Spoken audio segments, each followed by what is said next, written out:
임마누엘이라고 하리라.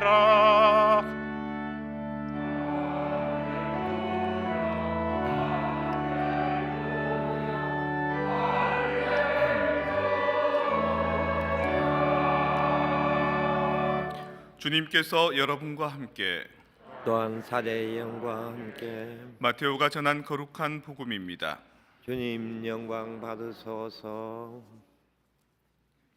예수 그리스도께서는 이렇게 탄생하셨다. 그분의 어머니 마리아가 요셉과 약혼하였는데 그들이 같이 살기 전에 마리아가 성령으로 말미암아 잉태한 사실이 드러났다. 마리아의 남편 요셉은 의로운 사람이었고 또 마리아의 일을 세상에 드러내고 싶지 않았으므로 남모르게 마리아와 파혼하기로 작정하였다. 요셉이 그렇게 하기로 생각을 굳혔을 때 꿈에 주님의 천사가 나타나 말하였다. 다윗의 자손 요셉아, 두려워하지 말고 마리아를 아내로 맞아들여라. 그 몸에 잉태된 아기는 성령으로 말미암은 것이다. 마리아가 아들을 낳으리니 그 이름을 예수라고 하여라. 그분께서 당신 백성을 죄에서 구원하실 것이다. 주님께서 예언자를 통하여 하신 말씀이 이루어지려고 이 모든 일이 일어났다. 곧 보아라, 동정녀가 잉태하여 아들을 낳으리니 그 이름을 임마누엘이라고 하리라 하신 말씀이다. 임마누엘은 번역하면 하느님께서 우리와 함께 계시다는 뜻이다. 잠에서 깨어난 요셉은 주님의 천사가 명령한 대로 아내를 맞아들였다. 주님의 말씀입니다. 그리스도님 참여합니다. 주여 나를 당신 위해 쓰소서.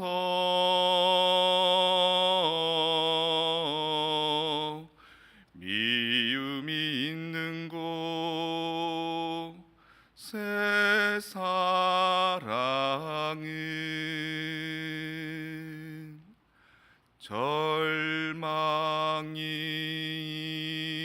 있는 곳에 희망은 어둠이 있는 곳에 광명은.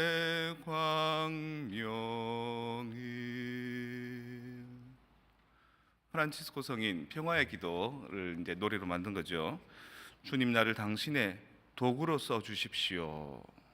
미움이 있는 곳에 사랑을, 절망이 있는 곳에 희망을, 어둠이 있는 곳에 광명을, 슬픔이 있는 곳에 기쁨을 심게 하소서. 어떻게 하면 내가 그런 도구가 될 수 있을까요?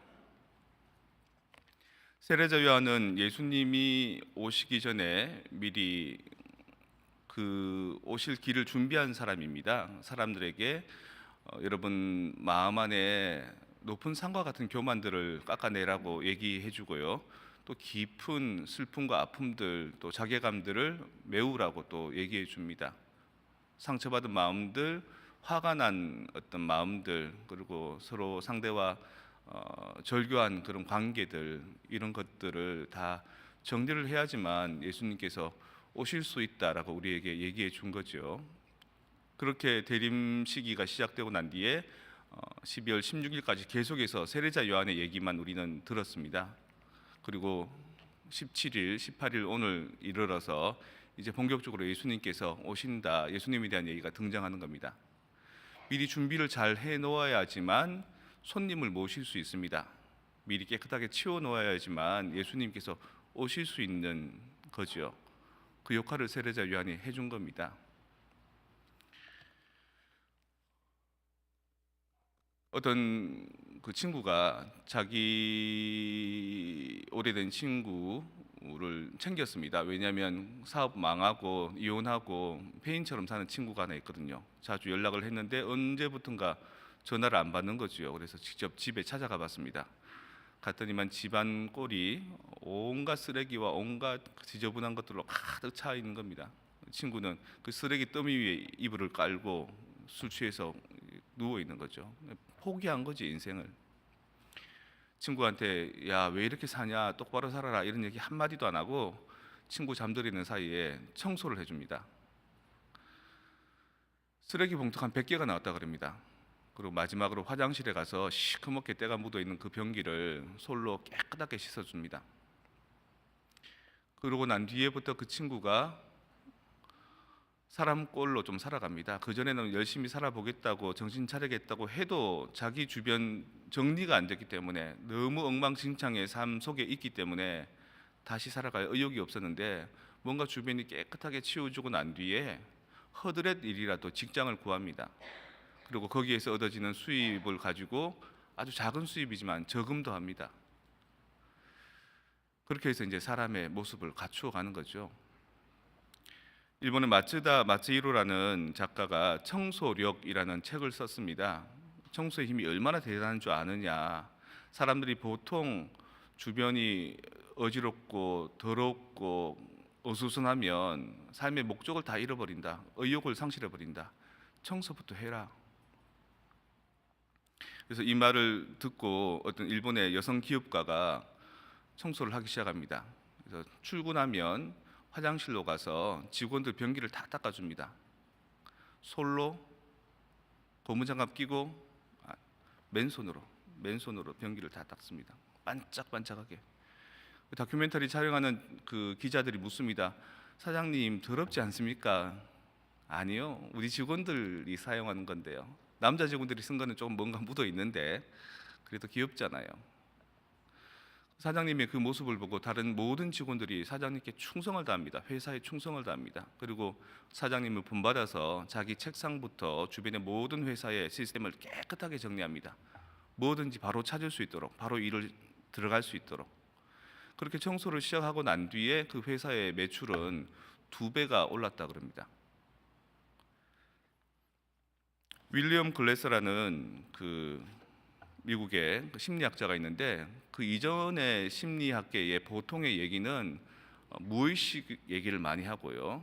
또 뭐 꿈에 대한 얘기도 많이 하고 뭐 과거에 대해서 얘기를 많이 합니다. 근데 윌리엄 글래서는 그 얘기 안 합니다. 가장 현실적인 얘기만 합니다. 손에 잡을 수 있는 것들, 내가 개선할 수 있는 것들. 그래서 이 사람이 주장하는 그 심리학 내용은 리얼리티 테라피라고 합니다. 현실 요법이라고 얘기하죠. 저는 마찬가지라 봅니다. 그 마츠다 마츠히로의 청소력이라는 그 개념이나 뭐 윌리엄 글래스의 리얼리티 테라피나 내가 할 수 있는 것부터 개선을 해서 내 주변을 깨끗하게 만들어 놓는 것이야말로 그 다음에 내적인 가치들이 일어날 수 있도록 도와주는 거라고. 우리가 기도하고 신앙생활하고 책 읽고 사람은 이렇게 살아야 돼라는 그 가치가 실제로 행해지기는 상당히 힘듭니다. 대부분 알지만 안 하는 거죠. 아니 알지만 못하는 거죠. 내 역량에 힘에 버거워서. 근데 내가 할 수 있는 것부터 해낼 때, 청소부터 할 때 그 다음에 올바른 삶의 가치들이 따라오는 겁니다. 세례자 요한은 예수님이 오기 전에 우리 마음밭을 청소해 준 사람입니다. 깨끗하게. 우리 또한 그렇게 청소하고 싶은데 가끔은 내 능력이 내 어떤 여력이 안 될 때 있습니다. 방치해두고 싶을 때 있는 거죠. 포기하고 싶을 때 있을 겁니다. 그럴 때는 여러분이 하지 마십시오. 옆에 사람한테 부탁하십시오. 청소 좀 해달라고, 치워달라고, 내 마음의 어수선함을 당신이 좀 어떻게 건사 좀 해달라고. 그리고 여러분이 누군가가 여러분의 마음밭을, 여러분의 주변을 청소해 주셔서 뭔가 살 것 같은 느낌이 들면 그 다음에는 다른 사람 것도 좀 청소해 주십시오. 다른 사람의 사정도, 다른 사람의 마음도, 다른 사람의 어려운 아픔도. 그렇게 할 때 세례자 요한이 온 다음에 예수님이 오시는 것처럼 우리가 깨끗이 누군가의 마음을 어루만져주고 청소해주고 치워주고 내 삶의 자리를 깨끗하게 치울 때 그때 예수님은 오실 겁니다. 여러분이 살아왔던 삶의 정리들, 깨끗한 치움들, 그리고 판공성사를 통해서 내 내면에 있던 찌꺼기들을 치웠기 때문에 주님께서는 오실 겁니다. 기쁜 성탄 되십시오.